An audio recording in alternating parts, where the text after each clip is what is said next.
Imagine a book that no one in the world can read, not because it's written in an ancient dialect or dead language, but because its language has never existed outside its own pages. For over 6 centuries, this manuscript has baffled linguists, historians, cryptographers, and even artificial intelligence.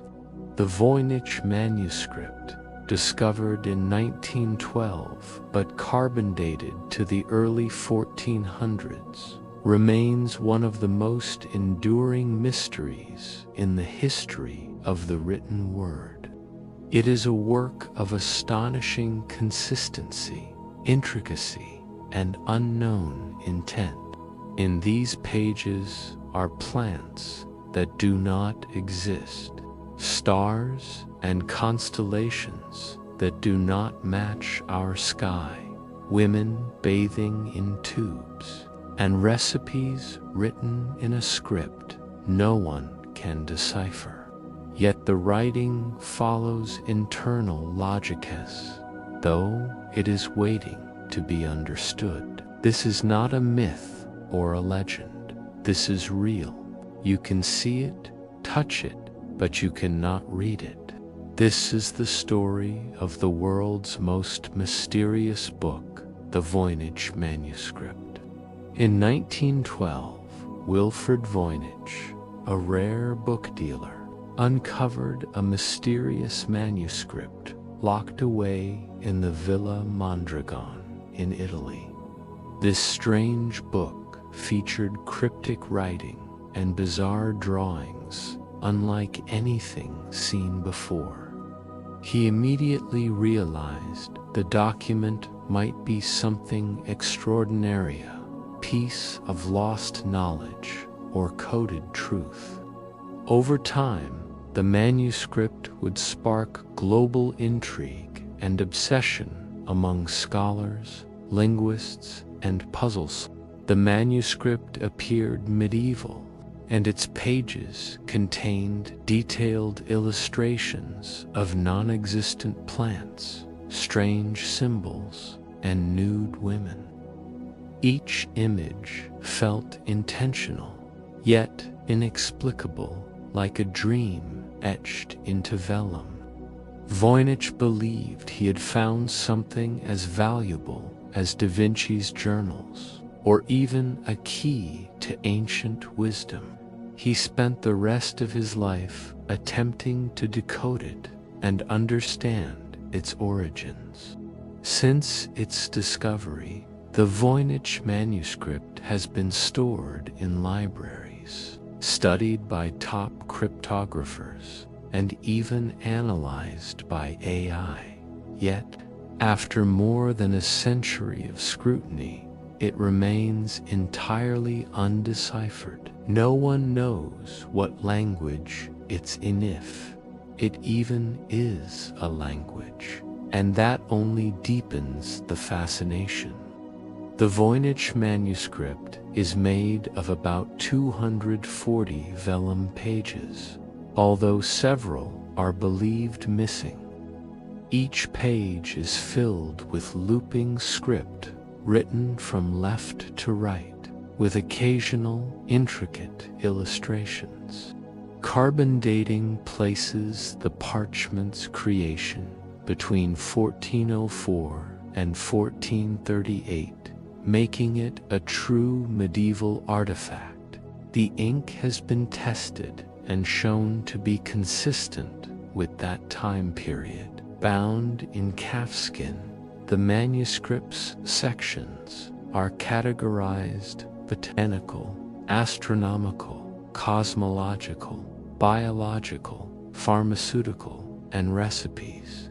Each section is strange and enigmatic in its own right. Despite the manuscript's bizarre nature, there's no evidence that it was ever altered or tampered with post-creation. Everything about the book feels original, unified, and purposeful.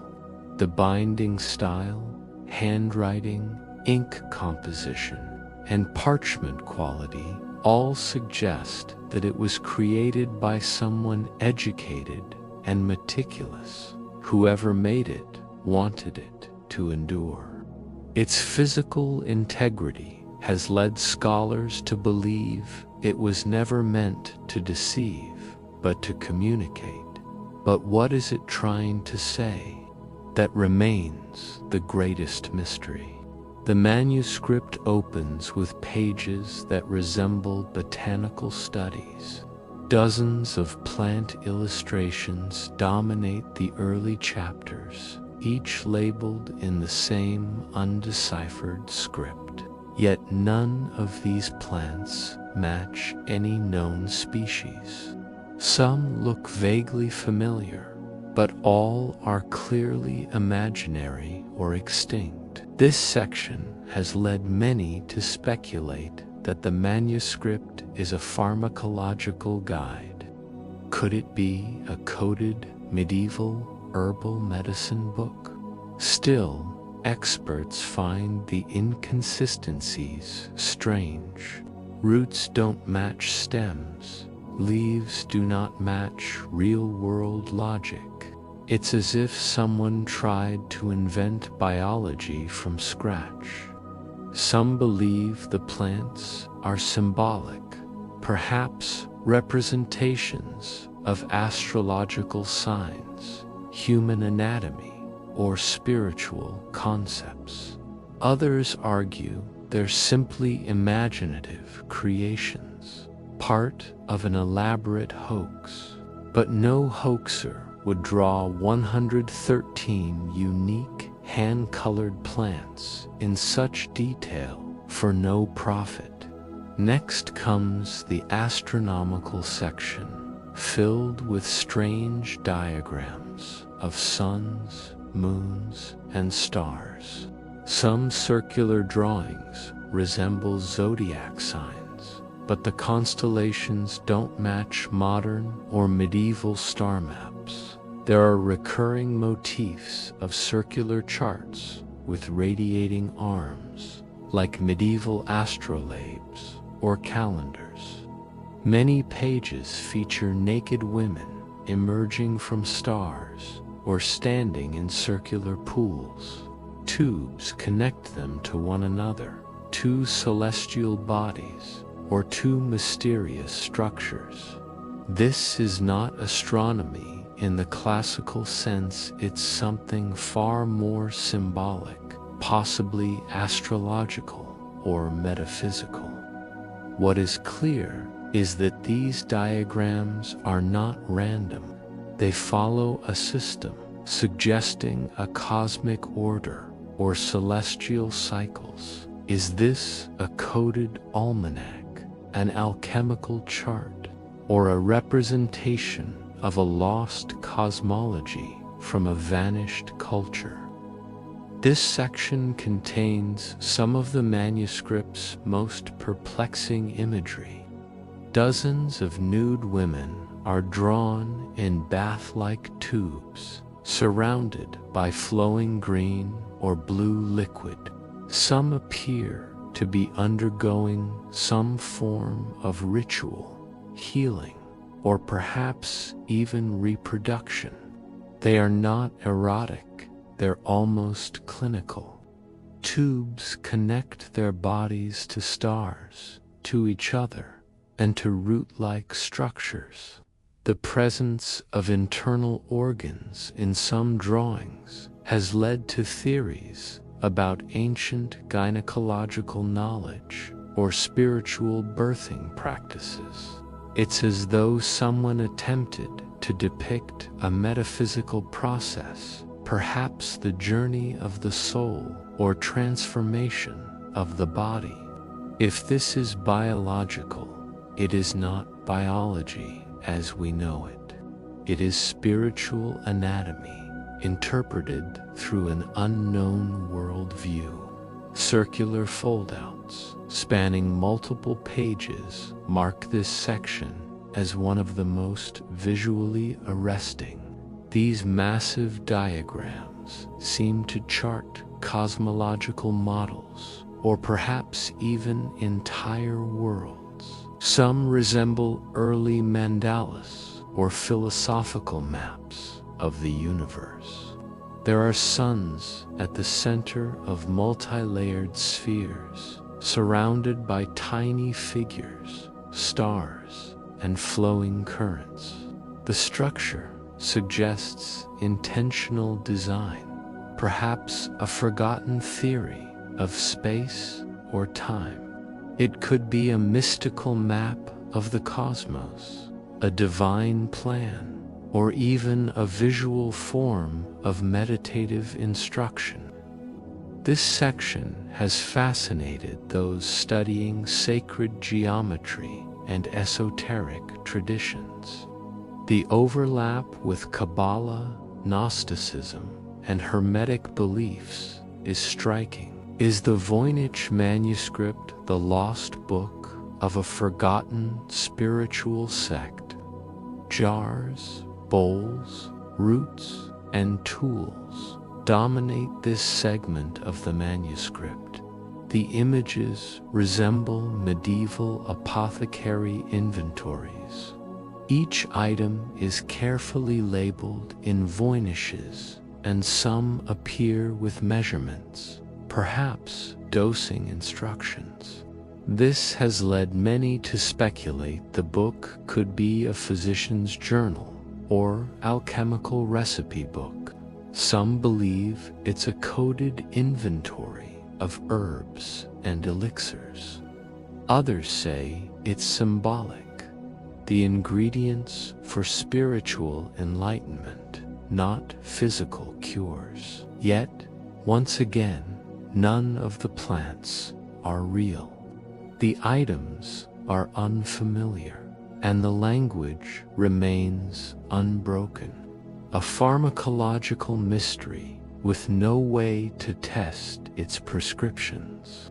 At the end of the manuscript are what appear to be recipes, short paragraphs of dense text, marked by stars or bullets. The format is repetitive, as though following a structure of instructions or rituals. Could these be formulas for medicines, alchemical transmutations, occult rituals? Their format resembles cookbooks from the Middle Ages, but the ingredients and processes are beyond comprehension. There is an unmistakable feeling that this part is a culmination, the final knowledge to be applied. But without knowing the language, all we can do is guess what secrets these final pages hold. For over 100 years, scholars have tried to crack the Voynich code. Cryptographers from the NSA, World War II codebreakers, linguists, and computer scientists have all failed. Every attempt ends in contradiction or nonsense.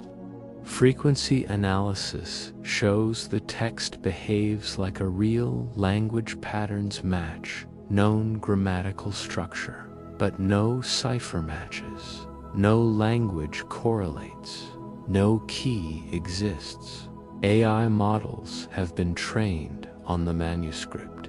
Some claim partial translation, others say it's noise.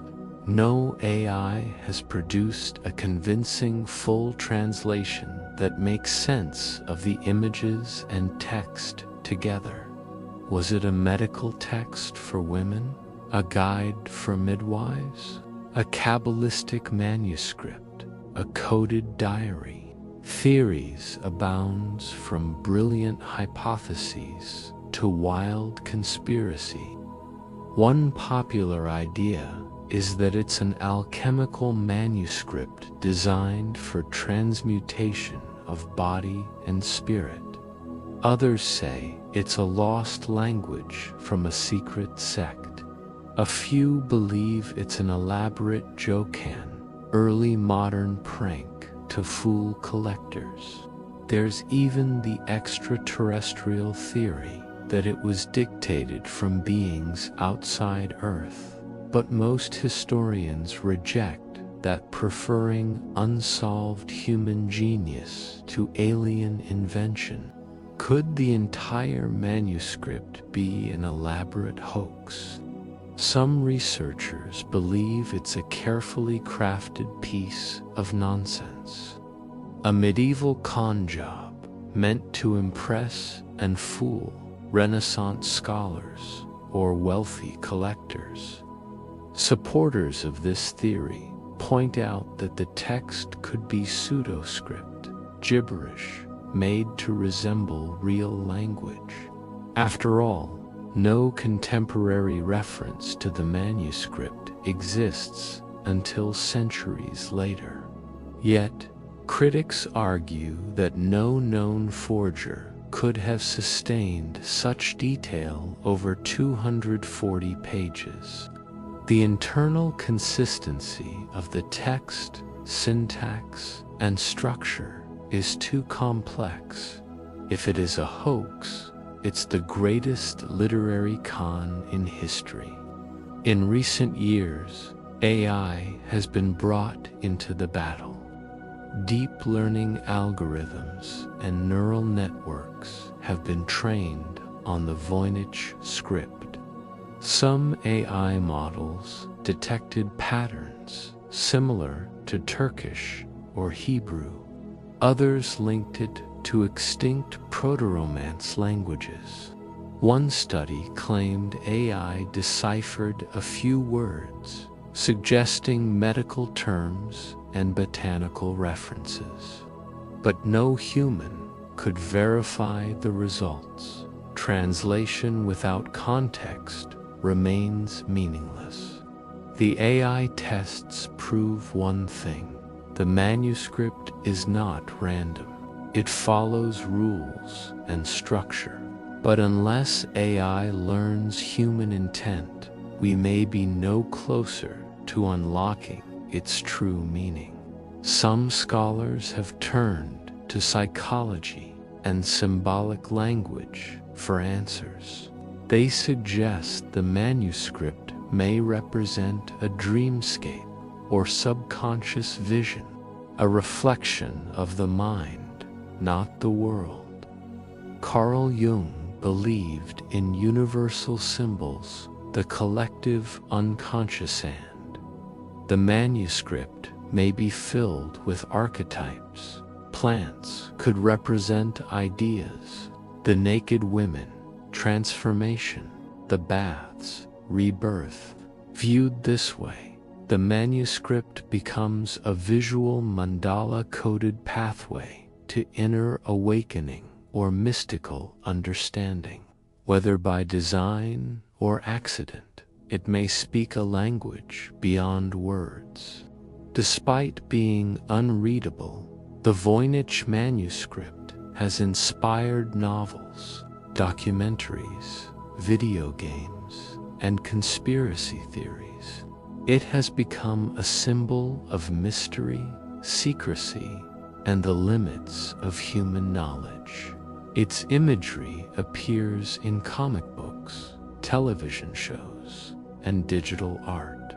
Some artists reinterpret it as a sacred text from another world. It fuels podcasts and YouTube videos dedicated to decoding the undecodable. Why does it captivate us so deeply? Because we live in an age obsessed with answers, and the Voynich defies explanation. It reminds us that some mysteries are greater than the tools we use to solve them. Here lies a philosophical question. If we ever fully decipher the Voynich manuscript, will it lose its magic? Will it be revealed as something mundane, a medical manual, or worse, a fraud? Perhaps the power of the Voynich lies not in its content, but in its resistance to understanding. It has become a modern myth, a monument to the unknowable. And in a world where data is everywhere and mystery is rare, maybe that's exactly what we need. The manuscript dares us to imagine, then, keeps the answer just out of reach. After 600 years, we are still staring into the fog of the unknown. The Voynich Manuscript refuses to give up its secrets, a defiant relic of a time long past that still haunts our present curiosity. Despite all our technology, all our linguistic tools, and the best minds of cryptography, it stands alone, silent, timeless, and unknowable. Is it nonsense, or is it a map to truths we're not yet ready to see? Perhaps that's what makes the Voynich Manuscript so powerful, not because of what it tells us, but because of what it asks of us: to question, to wonder, and to never stop searching.